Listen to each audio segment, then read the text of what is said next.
À la base, c'est une maison en terre battue dont les formes restent en place parce que les formes, c'est des pneus qu'on remplit avec cette terre battue-là.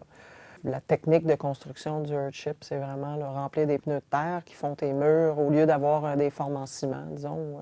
Les pneus, une fois qu'ils sont dans les murs, ils sont à l'abri de l'oxygène, des ultraviolets et de l'eau.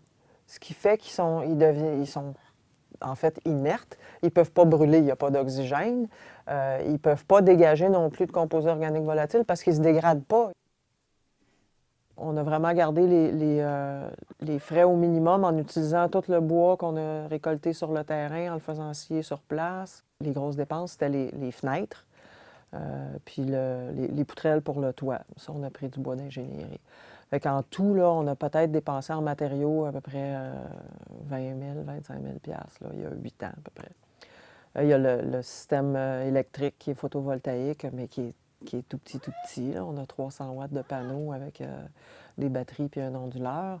On a toute l'électricité dont on a besoin, mais on n'utilise pas beaucoup d'électricité. Fait que notre système a coûté 6 000 puis on n'est pas relié à l'hydro, on n'a pas d'autres sources d'électricité.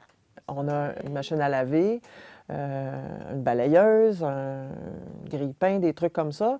On a même des outils électriques comme une cironde, mais c'est des choses qui fonctionnent seulement quand on les utilise, seulement quand il fait soleil ou en été, comme les outils électriques. Une toupie, on fait la construction l'été.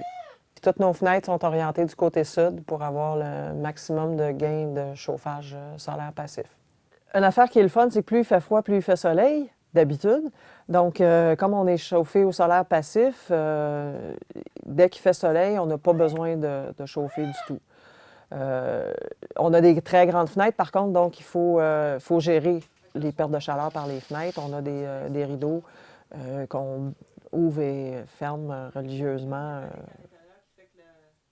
Quand il ne fait pas suffisamment soleil, puis ça arrive évidemment souvent l'hiver ici, on a quand même un foyer de masse autoconstruit, là, un rocket stove, rocket mass heater, sur lequel je suis assis d'ailleurs, puis qui nous sert aussi de cuisinière. Fait que c'est notre cuisinière, on a un four à pain à côté, mais c'est tout ce qui permet de... C'est comme un chauffage d'appoint finalement. Là.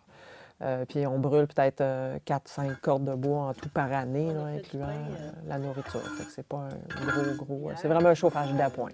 Au lieu d'avoir une seconde chambre de combustion comme beaucoup de foyers de masse, c'est une espèce de tunnel de combustion où la chaleur devient très, très, très intense et où la tire se fait par une cheminée qui est isolée à l'intérieur d'un baril. Ce qui fait que ça fait une espèce de réacteur. C'est pour ça qu'on appelle le rocket. C'est comme une tuyère de fusée. Puis la chaleur monte dans cette cheminée-là, arrive sur le haut du baril qui est comme renversé par-dessus cette cheminée-là. Puis là, ça pousse tellement fort qu'en fait, au lieu de faire une tire, ça fait une propulsion. Puis ça peut permettre de voyager sur au moins 30 pieds les gaz dans une grande cheminée qui serait à l'horizontale, comme dans le banc sur lequel je suis assis en ce moment. Donc, il y a 25 pieds de tuyaux avant de sortir dehors, ce qui fait que la chaleur reste dans la maison plutôt que sortir dehors. Au Québec, on est obligé d'avoir une fosse septique pour avoir un permis de construction. C'est une loi du ministère de l'Environnement.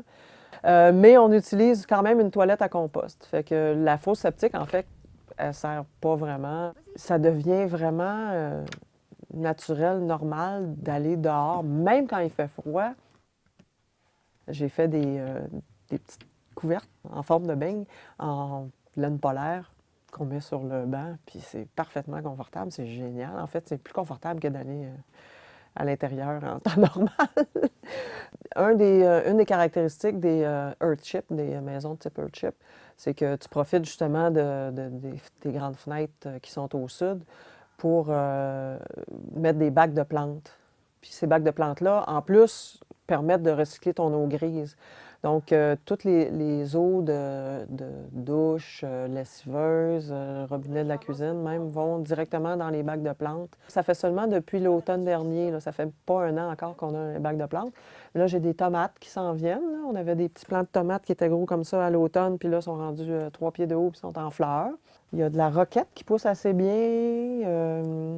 J'ai des petits poivrons aussi. Un beau poivron frais. Il n'est pas gros, mais il a poussé en hiver. Il ne faut pas trop y en demander. Celui au deuxième, comme les fenêtres sont plus hautes, on a décidé de mettre plutôt les arbres fruitiers. On a 3 figuiers, on a 2 assez gros là, qui produisent des figues. Là. On a justement récolté la dernière figue de cette batch-là ce matin. On va la manger tout à l'heure. C'est vraiment bon, des figues fraîches.